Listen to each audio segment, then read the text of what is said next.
13 evangelical Christians are among 135 political prisoners just released from prison in Nicaragua. The 13 worked with the U.S. ministry Mountain Gateway. They're now in Guatemala. Here with more is Mountain Gateway President Britt Hancock. Britt, I imagine you're elated, so tell us what you're feeling right now and how you received the news. Right now, I'm just over the moon. We're super excited. They arrested our people in December. We've been working in Washington since early February, and we're just elated. And Jesus is so faithful, and I could just I'd just run around. I feel like I could just bite nails. I'm so excited. Well, a lot of people were praying. So tell us about the Mountain Gateway people who were released. I understand two of them, a husband and wife, have been away from their children for more than 8 months. Tell us more. Correct. Our main Nicaraguan leader, his name was Walner Blandon, and his wife, Maricela Mejia, they both worked for us. They were both imprisoned, and they were separated from their two young children. The youngest one was 2 months old at the time of their arrest. And the oldest one was 2.5 years old. Of course, that was 8 months ago. So they're about to be reunited with their children for the first time in what is that, eight plus months. So we're super excited. They had no contact or anything with them, and we're just thrilled. Well, what a wonderful reunion that will be. So how are the others doing? What more can you tell us? So there's a lengthy triage process going on right now in Guatemala, from what I understand. I know they're all happy at the moment, but once the initial joy wears off, they're going to be checked out, and then we'll be knowing more about their condition in the coming days. Well, I'm sure you thank God for the Guatemalans. Remind our viewers what happened, because after your successful festival gatherings, everything seemed like the Nicaraguan government was good with the meetings that you held. And then suddenly things changed. What changed and why? Yeah, we've been in Nicaragua since 2013, working in small villages. We had a coffee farm where we were doing fair trade and community development work.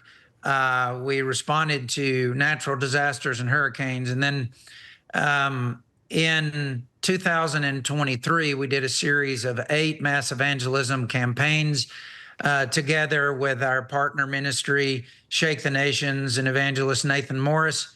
Our high water mark there was the crusade that we had in November 10th and 11th in the capital city of Managua. The second night, we had over 200,000 people fill up the national plaza. It's called the Plaza de Fe. We had hundreds of thousands of people respond throughout the year to the call to meet Jesus, and we saw literally tens of thousands of people healed and receive miracles. God really shook the nation. And we had full permission by the Nicaraguan government, and everything was great until it wasn't. And that big of a movement.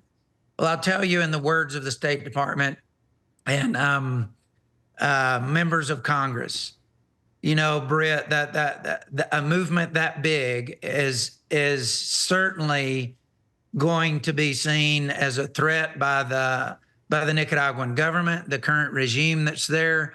No wonder they arrested all your people. That the size and the momentum and the unity and the influence, it's not surprising that they did what they did, and it was obviously a threat to them.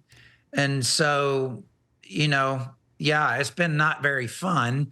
But right now, we're just so thankful today to the Lord Jesus, and to all of you that prayed for us, and to CBN for helping us raise awareness, because that was part of this campaign to convince the Nicaraguan government to have mercy and turn our people loose.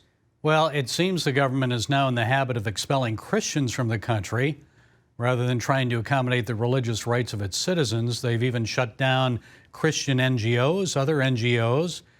So why do you think they're doing that? Do they really feel that threatened, Britt?